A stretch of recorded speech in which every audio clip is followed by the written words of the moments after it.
Bismillahirrahmanirrahim. Assalamualaikum warahmatullahi wabarakatuh. Perkenalkan, nama saya Wahyu Nahda Putra dengan NIM S1 S12021 Baik, di sini saya akan menjelaskan mengenai rangkuman materi dari mata kuliah Sistem Basis Data untuk keperluan mid semester. Tentu saja kita masuk ke daftar isi materi yang akan kita bahas. Yang pertama, pengantar basis data, kemudian yang kedua, pengantar relasional, yang ketiga, desain basis data atau R, yang keempat, normalisasi data, dan yang terakhir, struktur query language. Kita masuk pada materi yang pertama, yakni pengantar sistem basis data. Konsep dasar, sistem berkas. Suatu sistem untuk mengetahui bagaimana cara menyimpan data dari file tertentu dan organisasi file yang digunakan. Sistem akses, cara untuk mengambil informasi dari suatu file. Organisasi file, teknik yang digunakan untuk menggambarkan dan menyimpan pada file. Basis data, pengertiannya yang pertama itu, suatu database manajemen sistem atau DBMS terdiri dari sekumpulan data yang saling berhubungan dan satu himpunan program. Tujuannya yakni untuk efisien dan convenient. Manajemen data melibatkan baik struktur informasi dan mekanisme dalam melakukan manipulasi terhadap informasi. Ada 4 komponen dari basis data, yakni pertama data. Data tersimpan secara terintegrasi dan dipakai secara bersama-sama. Kemudian yang kedua user atau sebagai pemakai sistem. Yang ketiga hardware, perangkat keras yang digunakan untuk mengelola sistem database. Software atau perangkat lunak yang berupa database manajemen sistem dan berbagai program aplikasi. Kemudian tujuan dari basis data yakni ada 6. Yang pertama, mencegah data redundansi dan inkonsistensi. Yang kedua, mempermudah dalam melakukan akses terhadap data. Yang ketiga, mempertimbangkan data isolation. Yang keempat, mencegah konkuren akses anomali. Yang kelima, mempertimbangkan masalah keamanan data. Dan yang terakhir, mempertimbangkan masalah integritas. Lanjut. Keuntungan dari basis data juga ada 6, yakni mengurangi redundansi. Kedua, menghindarkan inkonsistensi. Yang ketiga, integritas data terpelihara. Yang keempat, dapat dipakai bersama-sama. Yang kelima, memudahkan penerapan standarisasi. Yang keenam, atau yang terakhir, jaminan security. Nah, kekurangan basis data ada 3, yakni yang pertama, mahal. Sistem basis data membutuhkan sumber daya yang tinggi, terlebih untuk melakukan perawatannya secara berkala. Yang kedua, kompleks. Sistem basis data sangat kompleks. Tidak sembarang orang bisa menanganinya, terutama dengan berbagai macam risiko. Sehingga hanya orang ahli yang dapat kemudian ketiga, prosedur backup sulit. Yakni sistem basis data mencakup banyak file, sehingga jika dilakukan backup akan menghabiskan banyak waktu. Kemudian konsep dasar dari entitas dan atribut. Entitas adalah sekumpulan objek yang berkarakteristik sama dan bisa dibedakan dari lainnya. Objek dapat berupa barang, orang, tempat, atau suatu kejadian. Sedangkan atribut adalah deskripsi data yang bisa mengidentifikasi entitas. Contoh, entitas mobil adalah nomor mobil, merek mobil, dan warna mobil. Konsep dasar dari field dan record. Field adalah lokasi penyimpanan untuk salah satu elemen data atribut. Sedangkan record adalah kumpulan dari field yang berhubungan satu sama lain. Kemudian file. File adalah kumpulan dari record yang menggambarkan himpunan entitas.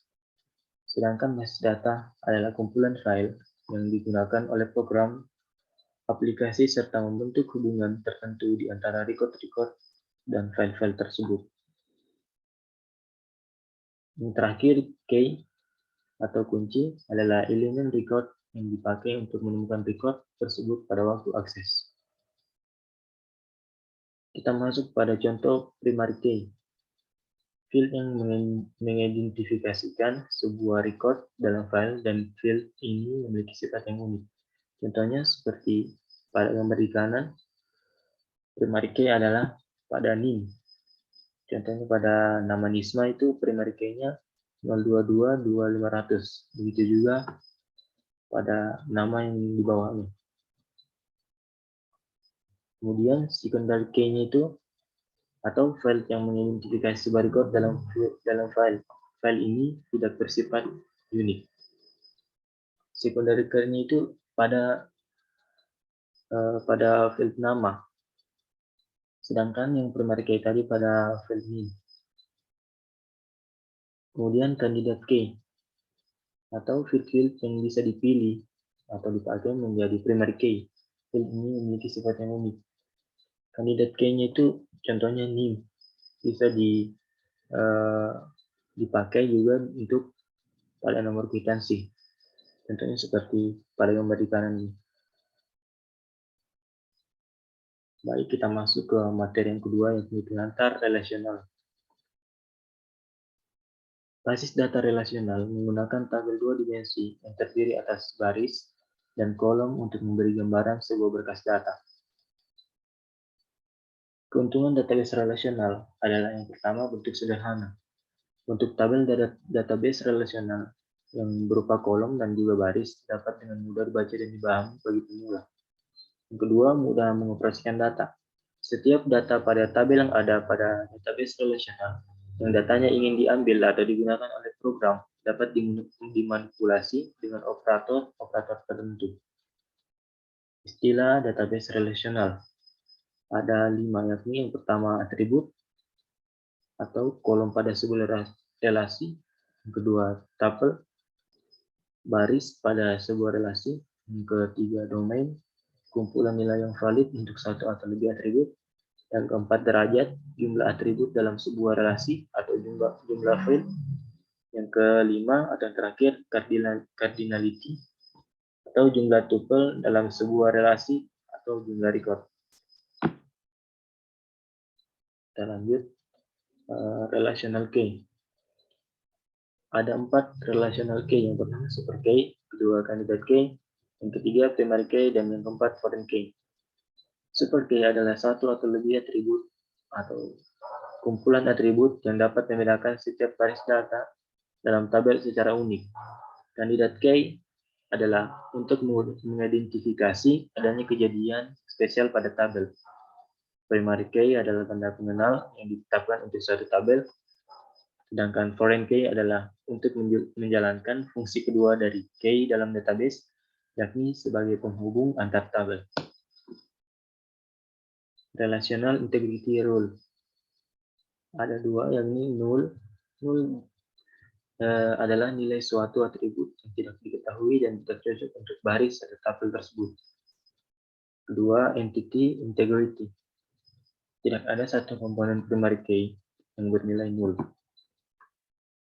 Yang ketiga, referential integrity, yakni suatu domain dapat dipakai sebagai kunci primer bila merupakan atribut tunggal pada domain yang bersangkutan. Bahasa database relasional. Yang pertama, bahasa formal, yakni penerapan bahasa formal dalam database relasional menggunakan bahasa aljabar, relasional, dan kalkulus relasional. Yang kedua, bahasa komersial. Penerapan bahasa komersial pada database relasional menggunakan bahasa QL, KBE, dan SQL. Natural join. Natural join memberikan hasil berdasarkan kolom dengan nama yang sama dan tipe data yang sama yang ada pada tabel yang akan digabungkan. Contohnya pada gambar berikut. Untuk melakukan natural join, harus ada kolom dengan nama dan tipe yang sama. Kolom ID sama untuk kedua tabel. Oleh karena itu, dimungkinkan untuk menggabungkan kedua tabel ini secara alami. Contohnya seperti di bawah. Kita masuk pada materi yang ketiga, yakni Database Design Entity Relational atau R. Conceptual Design. Pengertian. Conceptual Database Design adalah proses pembuatan model yang berasal dari informasi yang digunakan pada perusahaan terpisah dari semua pertimbangan fisikal. Model data konseptual ini mencakup sebuah IR diagram dan dokumentasi yang dapat menjelaskan data model dan apabila terdapat anomali. IR diagram. Diagram IR biasanya berhubungan langsung dengan diagram data flow untuk menampilkan konten data store.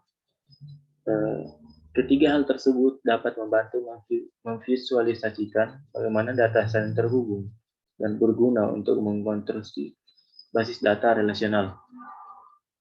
Komponen penyusunnya yakni ada entitas, atribut, relasi, garis, dan relasi. Yang pertama itu one-to-one. Sebuah entitas di A diasosiasikan dengan paling banyak satu entitas di B, dan sebuah entitas di B diasosiasikan dengan paling banyak satu entitas di A. Contohnya pada gambar di samping. Kemudian one to many.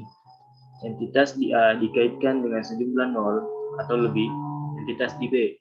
Namun entitas di B dapat dikaitkan dengan paling banyak satu entitas di A. Many to one. Mohon maaf, ada kendaraan lewat. Many to one. Entitas di A diasosiasikan dengan paling banyak satu entitas di B. Namun entitas di B dapat diasosiasikan dengan sejumlah nol atau lebih entitas di A. Many to many. Suatu entitas di A dikaitkan dengan sejumlah nol atau lebih entitas di B, dan begitu juga sebaliknya. Contohnya ada pada gambar samping. Studi kasus pembuatan IRD atau IR diagram. Tahapan pertama yaitu penentuan entitas, kemudian tahapan kedua yaitu penentuan atribut, tahapan ketiga itu penentuan kardinalitas relasi, dan tahapan keempat pembuatan IR diagram. Contohnya tahapan pertama penentuan entitas, yakni ada mahasiswa, dosen, ruang, dan mata kuliah. Kemudian tahapan keduanya itu penentuan atribut. Di dalam tabel mahasiswa terdapat beberapa field, contohnya NIM sebagai primary key dengan tipe data integer, nama mahasiswa dengan tipe data string, alamat mahasiswa dengan tipe data string, dan begitu juga pada tabel-tabel dosen, ruang, dan mata kuliah. Setiap tabel pasti memiliki primary key atau kunci yang lainnya. Langsung masuk ke tahapan ketiga, yakni penentuan relasi. Yang pertama, ruang digunakan untuk mata kuliah. Relasinya adalah setiap mata kuliah mempunyai ruang yang berbeda. Contohnya tabel utama ruang, tabel keduanya mata kuliah. Relationship-nya one to one atau berhubungan antara satu tabel dan satu tabel lain lagi. Atributnya kode ruang.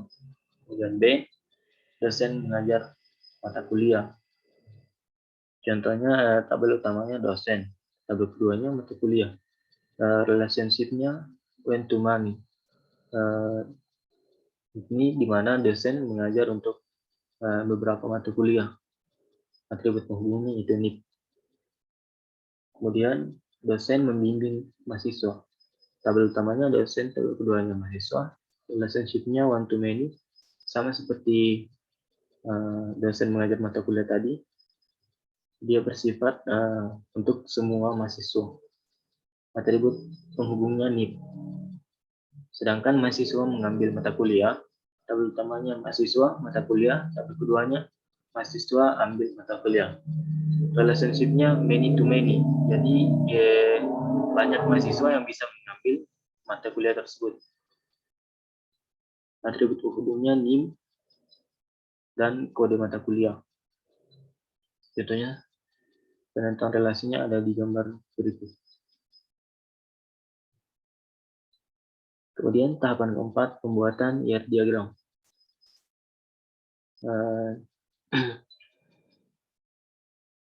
Kita mulai dari guru membimbing siswa. Kemudian dari bimbingannya ini terdapat jenis bimbingan, dan waktu bimbingan. Kemudian siswa mengikuti beberapa ekstrakurikuler atau lomba. Jadi relasinya seperti berikut. Atas bimbingan guru, siswa dapat mengikuti lomba. Kira-kira seperti begitu. Dan contoh pembuatan diagramnya seperti berikut.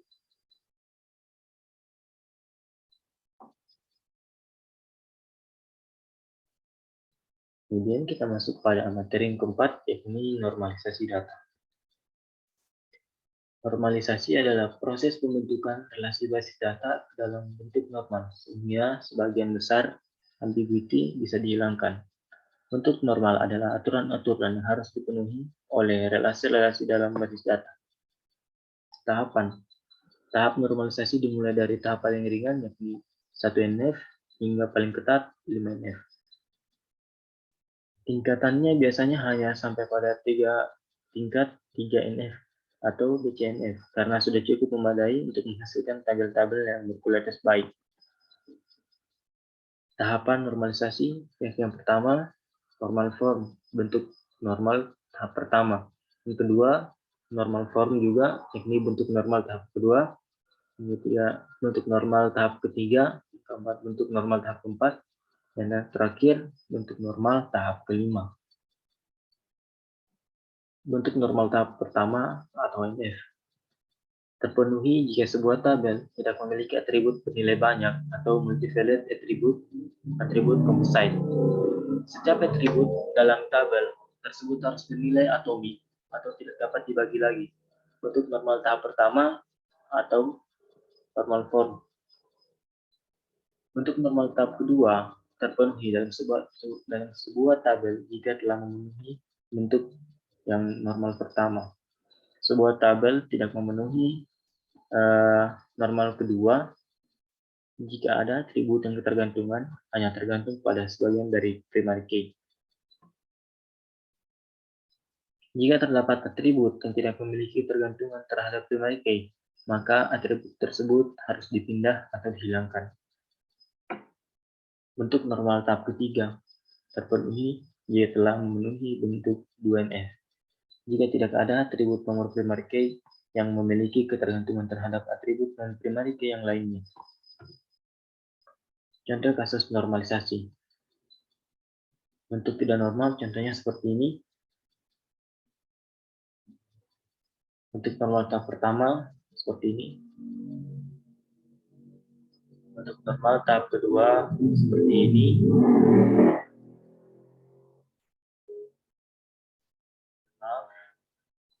Banyak kendaraan di belakang. Bentuk normal tahap ketiga seperti ini. Jadi semua sudah terorganisir dari entitas dosen, entitas program, entitas mahasiswa, dan entitas mata kuliah. Terakhir yang ini struktur query language. Suatu bahasa pemrograman khusus pada sistem manajemen di database yang menggunakan instruksi khusus dalam memanipulasikan data guna menjalankan perintahnya. Fungsinya yakni sebagai bahasa utama yang digunakan dalam pengelolaan database dan paling banyak biasanya digunakan pada media website server. Perintah dasar SQL. Perintah select merupakan perintah dasar SQL yang digunakan untuk memilih data dari database. Data yang dikembalikan disimpan dalam tabel yang disebut result set. Contohnya select atau pilih kolom pertama, kolom kedua dari nama tabel, contohnya tabel mahasiswa, yakni select atau pilih dari tabel mahasiswa. Contohnya ada pada gambar di samping. Kemudian perintah where merupakan perintah dari SQL atau perintah dasar SQL yang digunakan untuk memfilter hasil select dengan mengekstrak record yang memenuhi persyaratan tertentu. Contohnya pilih kolom 1, kolom 2 dari nama tabel bla bla bla where kondisinya apa. Yang ketiga, perintah inner join merupakan perintah dasar SQL untuk menggabungkan beberapa tabel dan mengambil nilai yang cocok atau identik di antara kedua tabel tersebut. Contohnya, pilih nama kolom 1, nama kolom 2 dari tabel 1, inner join tabel 2, tabel 1, nama kolom sama dengan tabel 2, nama kolom. Contohnya ada pada gambar di samping. Kemudian perintah ordered by merupakan perintah dasar SQL yang digunakan untuk mengurutkan result set dalam pengurutan ascending atau descending. Secara default, perintah ordered by menampilkan record dalam pengurutan ascending atau ASC. Untuk mengurutkan descending gunakan kata kunci desc atau DSC. Contohnya select kolom 1 atau pilih kolom 1, kolom 2 from dari nama tabel order by, ambil dari kolom desk, pilih list nama dari siswa, order by tahun lahir, dan mengurutkan dari tahun lahir ke bawah. Contohnya ada pada gambar di samping.